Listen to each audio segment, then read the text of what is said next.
The Dream World podcast is all about bridging the gap between science and spirituality. So today I'm so thankful for Dr. Denholm Aspy, who is a scientist and expert in lucid dreaming and mental health counseling. My pleasure. Thank you for having me on. Of course, and I saw that you have the largest lucid dreaming study ever conducted. That's awesome. Yeah, that's right. Last time I checked, I've done both of the largest ones so far. So I did my first big study was the National Australian Lucid Dream Induction Study. And then after I completed all my PhD study, I did one more big study, for my own reasons, sort of as an independent researcher. And that one's called the International Lucid Dream Induction Study. And at the time of publication, that was the largest one to date. How did you get started with lucid dreaming in general? I imagine it's something you like to do before you started researching it. That's right. I've always been fascinated by lucid dreaming and, by the mind generally, by various different ways of accessing different states of consciousness, like, for example, meditation. I've also got some published research in that area as well. And I'm very interested in the new field of psychedelic therapy, which is very much opening up right now. And we're seeing some incredible results with that. I'm also a mental health. I'm a counselor and sort of work in that area too. So that's an area of interest. But for lucid dreaming, I've always been fascinated. I was having lucid dreams as a child, but I was never able to have them with the kind of regularity that I really wanted to. And I would read books by, Stephen LaBerge and other famous lucid dreamers about how they became very successful, but I could never quite get it. And then, fast forward a few years, I was starting my PhD in psychology. And the night before my PhD started, I actually had a spontaneous lucid dream. And it was the first one that I'd had in a little while. And I woke up and I was incredibly inspired. And I thought to myself, wow, maybe I could do research on this instead. How cool would it be to devote myself for the next 4 years to just doing this full time? And so I went into my university, I changed my topic and I said, hey guys, I know I'm supposed to be doing research on body language, which is what I'd already signed up to do, but I want to do research on lucid dreaming. And they were all like, well, okay, if this is what you want to do. And then, fast forward a number of years later, and here I am. I've conducted several very large studies. And as you know from reading yourself, I've done quite a lot of work in this area. Yeah, that's super incredible. I guess sometimes those last minute decisions turn out to be a huge part of your life path. Yeah, totally. I've had quite a few of those. You make these split second decisions and you never know where it can lead you if you just follow that passion. Exactly. I'm learning that as well. So for all the lucid dreamers out there, what have you found? I know you have 6 different combos, but what are your main, most effective ways that you found for your induction methods? Out of all the research I've done and also my own personal experimentation, the most effective approach so far seems to be a combination of 3 things. And so we've got, some people classify lucid dreaming techniques into different categories. And so we've got cognitive techniques, and this refers to things like the mild technique and doing reality tests. Basically, any kind of mental exercise is a cognitive technique. And then we've got supplements, which a lot of people listening to this have probably heard of things like the dream herb, Mexican dream herb, Calais, or things like galantamine. So we've got supplements, and then we've also got external stimulation devices. And so this is like the dream light, which Stephen LaBerge created, or other ways that give your body some kind of external stimulus while you're asleep to help you become lucid. And the best approach seems to be to combine all 3. And so based on my research, the mild technique, or the mnemonic induction of lucid dreams technique is the full name for that one, combining that with wake back to bed after 5 hours of sleep, so doing it in the middle of the night, and then adding in galantamine or a similar substance. And then if you want, you can also add an external stimulation device as well. And if you combine these 3 approaches, or at least the mild technique and a supplement, this seems to give you the best chances of having a lucid dream. Yeah, it makes sense completely. All those things have helped me lucid dream as well. And I know that so many people have different minds and all of our brains work differently. So a lot of people tend to just experiment with different techniques until they really find what works for them. But it's good to know that there's proof scientifically that certain things are more effective than others. Absolutely. And that's a really good point you said about everyone being different as well. Lucid dreaming is such an individual, personal process.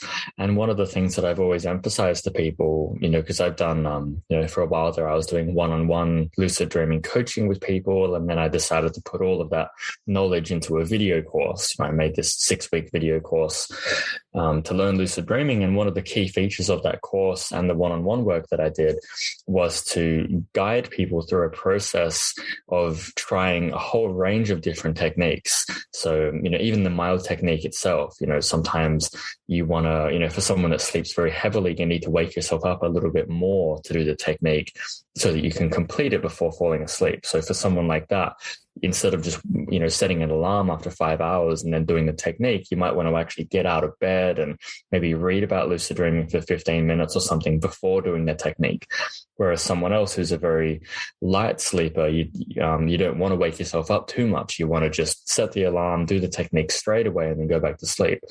And so in all the times that I've taught other people lucid dreaming, I would really emphasize that you need to spend a lot of time experimenting and learning about your own mind and your own sleep and dreaming patterns, and recording this information if possible to find an approach that's going to work for you.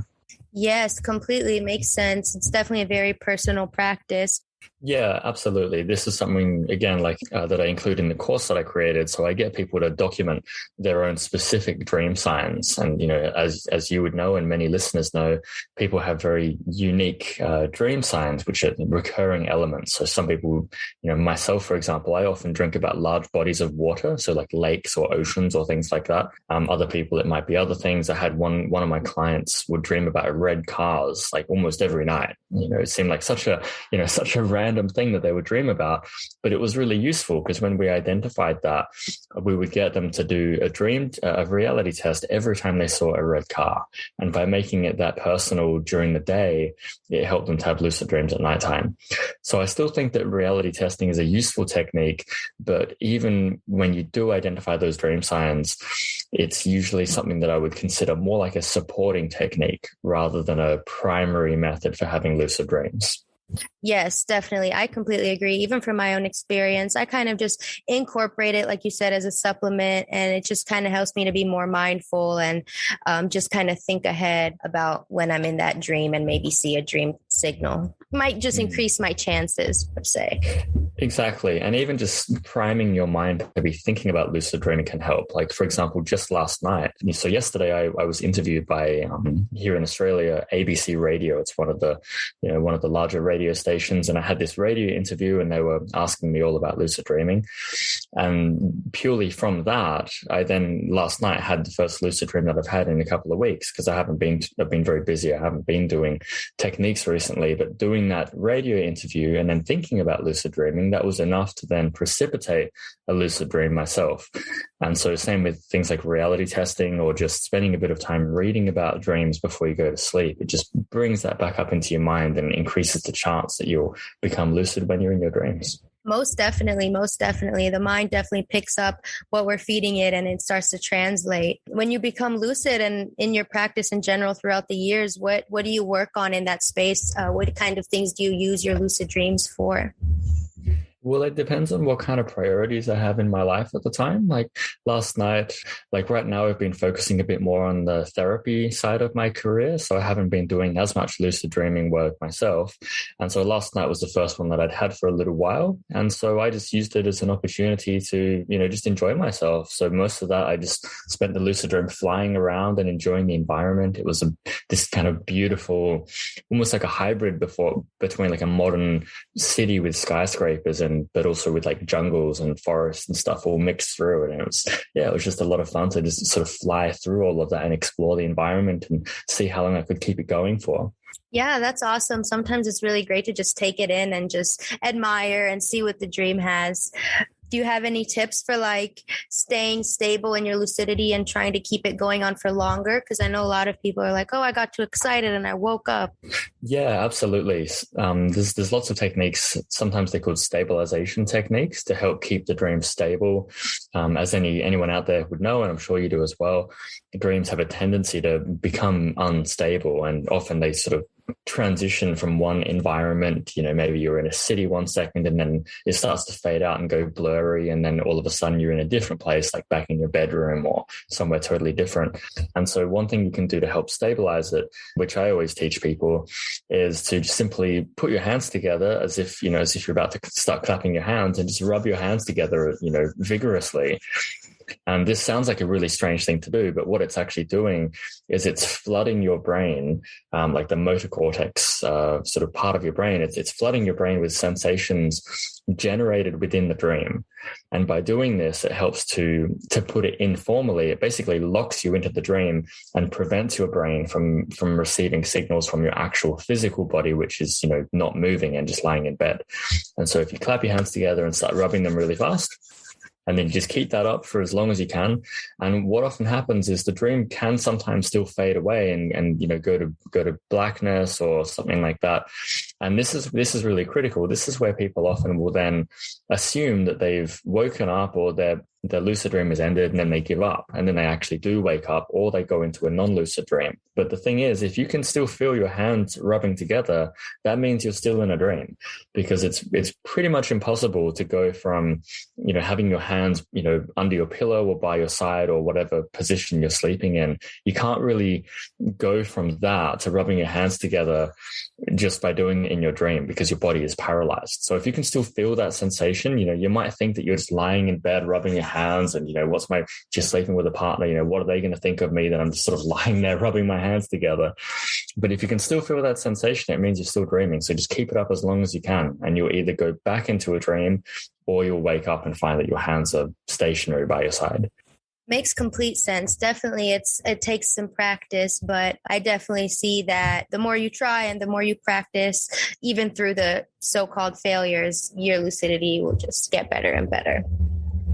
Yeah, and always doing those. This is why reality testing is such a good supporting practice, because if you make it a habit to do it every time you even suspect that you might be dreaming, then in those times when you're trying to stabilize a dream and then you transition to a new scene, you'll still have that habit of doing a reality test. That happened to me several times last night, where my dream faded out and I thought I might have woken up, but I did a test and then realized that the dream was still going. And so I would have missed out on a whole lot of my lucid dream if I hadn't built that habit. For sure. I've definitely experienced that as well. Just to catch all the little extra weird moments that are dreamlike, just getting in the habit of noticing those things. Yeah, I think it all really, in a way, ties back to just mindfulness. Have you found, I know you have a lot of research and experience with mindfulness and meditation. How does that overlap with dream work, with the mindfulness and the meditation aspect of it? You feel like there's some similarities in those skills? Yeah, definitely. So just from anecdotal evidence and my own experience as well, when I've had periods of doing a lot more mindfulness meditation, I've noticed that I tend to have better dream recall and also more lucid dreams as well. So I've had that myself. I've heard a lot of people say the same thing. And so I wanted to ask people about this in my scientific studies to get some hard data on this, as well as the anecdotal evidence. And what I found is people who meditated, who did mindfulness specifically within an hour of falling asleep, I think they had approximately a 50% higher chance of having a lucid dream. So let's say your base rate is that you have lucid dreams, 10% of nights. If you do meditation beforehand, then that should go up to more like 20% of nights. And what I found, which is really interesting, is that doubling of your likelihood, that happened regardless of whether you did a lucid dreaming technique or not. So, if you do a lucid dreaming technique, it's better again. I'm not saying, only do meditation and don't do the techniques, but whether you do techniques or not, if you add in some mindfulness meditation before bed, you're going to most likely increase your chances higher again, and by 50% on average. We'll be right back. Are you interested in yoga, meditation, and reading spiritual self-help books? Do you admire spiritual teachers such as Oprah, Gabrielle Bernstein, or Eckhart Tolle? Now let me ask you, do you find yourself contemplating life's biggest, most mysterious questions? Me too, which is why I started the Cultivating Spiritual Curiosity podcast. On this show, I talk with spiritual leaders about everything: yoga, mental health, therapy, intuition, spirit guides, law of attraction, mediumship, and so much more. Click the links below to join our eye-opening conversations.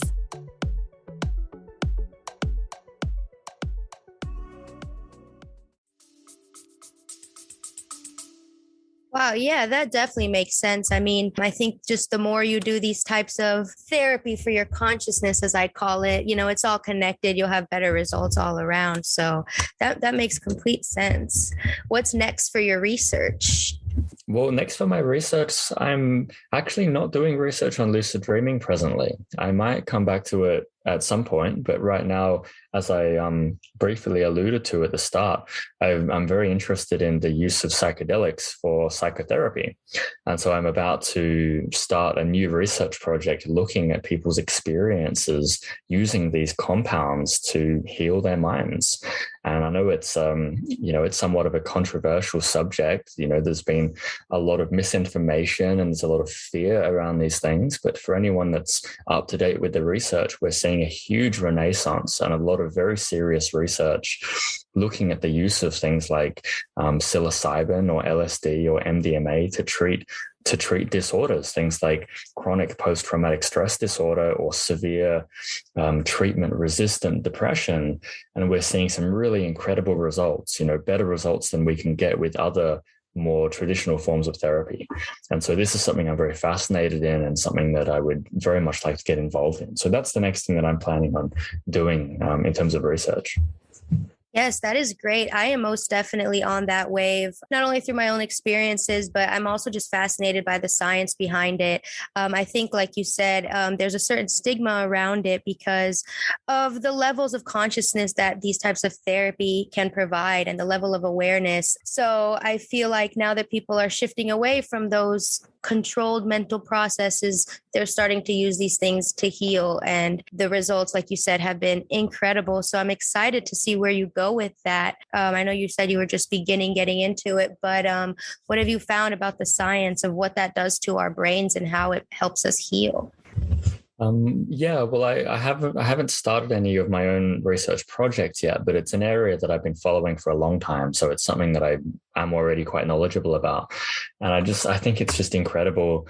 We're still mapping out how these things work, and different substances seem to work in different ways. So, for example, ketamine, sometimes this is dismissed as, that's a horse tranquilizer, but it's also one of the first line anesthetics that they'll give to children. When an ambulance comes to a car crash scene or something like that, because of how favorable the safety profile is of ketamine, it's often one of the first things they'll give to a child as opposed to other medications. So ketamine, unlike some of the other psychedelics, seems to alleviate depression in a way that doesn't depend on doing talking therapy as well. So if you give someone MDMA or you give them psilocybin, which is the compound that's found in magic mushrooms, if the way that they do therapy with those substances is you'll administer the substance, and then you'll get someone to sit down with a psychologist or a psychiatrist, and you basically talk through your stuff. You talk through what's going on for you for hours, for the duration of the trip. And this is part of the healing process. Whereas with ketamine, it doesn't seem to rely on having that talking therapy. It seems like ketamine is doing something within the brain to sort of shake up some firing patterns within the brain that are a bit stuck, or generate some new perspective or something that's not dependent on that talking therapy, which I think is just fascinating. And we don't quite know why that is, but we're starting to understand some of the reasons for this, like with MDMA or with psilocybin, for example. They tend to inhibit the amygdala, which is involved in the fear response. And so if you give someone MDMA or psilocybin, you can then talk through a traumatic event that they might have experienced in the past, someone that's been through a war situation or domestic violence or whatever it might be. And you can get them to revisit that experience, but without activating so much of the fear response, which comes with the amygdala.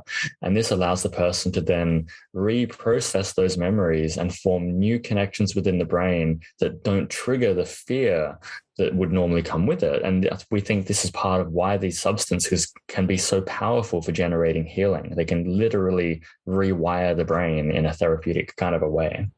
Yes, most definitely. And the rewiring, like you said, that's just such a good way to put it because you can really feel the healing. And I know, like you said, a lot of people might be skeptical or unsure about it, but I think a lot of people are starting to listen to their bodies and trust, these little Easter eggs that we have on Earth to help us with our healing. Yeah, absolutely. And, we were having a huge, explosion of research in this, as I'm sure through the 60s and 70s. But then, due to certain sort of governmental policies and, like Timothy Leary, for example, he was talking about, let's spike the town water supply with LSD because it'll be good for everybody. And, this is really like quite reckless stuff to be saying. And I think people just freaked out. They were like, well, this is getting out of control. We need to shut it down. And there was quite a few decades there where this whole scene became quite stagnant. But now, we're having this renaissance and better quality research methods. We know a lot more about the brain. We have better technologies for imaging the brain and looking at what's going on when someone's taking a substance. And now we're getting an opportunity to revisit this and see how can we actually use these things safely to really help people. I am excited for that and for you. And I hope if you have any opportunities to participate in any research, you can most definitely contact me. Yeah, absolutely. I'm planning to I'll probably start with a survey study because it's harder to administer these substances. As you can imagine, it's very expensive to obtain the substances. There's a lot of red tape that you have to go through. You have to store it safely and have security measures and things like that. But survey research, where you ask people, can you tell me about some of the experiences that you've had yourself? This kind of research is much easier to do on a large scale. And so I'm planning on doing that kind of research to begin with. So I'll definitely let you know when I'm doing this kind of research. I'll be trying to get as many participants as possible to share their experiences. I'll definitely include the links to your website and your course in the show notes below. And I would love to close off by asking you just to share one of your most amazing, pivotal dream experiences, whatever you feel like you can share. Yeah, absolutely. So I can tell you about, I don't know if you've seen in the research you've done about me, but I had the honor of giving a TEDx talk a few years ago, and I talked about this dream there as well. And it was a very inspirational dream where I was having a nightmare and I was in my family home and there was someone outside and they were trying to basically set the house on fire. It was a very terrifying experience, and I locked the front door and then I was thinking about what do I do about this and how do I escape? And then it occurred to me that what about if I'm in a dream? And so I tried doing a reality test, and the one that I chose in that moment was to see if I could stick my fingers through a wall. There was this corrugated iron fence, and I tried to stick my fingers through this wall, and my fingers just went straight through. And so as soon as I did that, I realized straight away, well, this is a dream. And in that moment, all the fear just melted away. I wasn't afraid at all anymore. And I opened the front door, and instead of there being this person there, this person trying to douse the house in kerosene and set me on fire, that was all gone. And instead there was this incredible botanical garden, and I stepped out, and I can still remember now, it was just as vivid as any waking life memory. And I could remember, the feel of the sun on my skin, and there was pollen in the air, that beautiful sort of autumn glow that you sometimes see. And I sort of walked through this garden and these towering trees and the air and the sounds of the birds. And it was just so incredibly realistic and so vivid. And I'd have to say that, out of all the dream experiences that I've had, and I've done all kinds of self-experiments where I'd, try to manipulate the weather or, fly or change to different locations. But even still, that one dream of simply walking through that garden is one that's always stuck with me and been just such a beautiful experience. It sounds so beautiful. I love when I'm just in a lucid dream and you're just so in awe. Like, that feeling is unmatched. Anybody who lucid dreams knows. And especially after something scary like a nightmare, it's such a relief. Yeah, absolutely. And thank you again so much for having me on the podcast. If people are interested in learning lucid dreaming, my lucid dreaming course is still available online. So yeah, drdenholmaspy.com. You can find out more about me there if you're interested.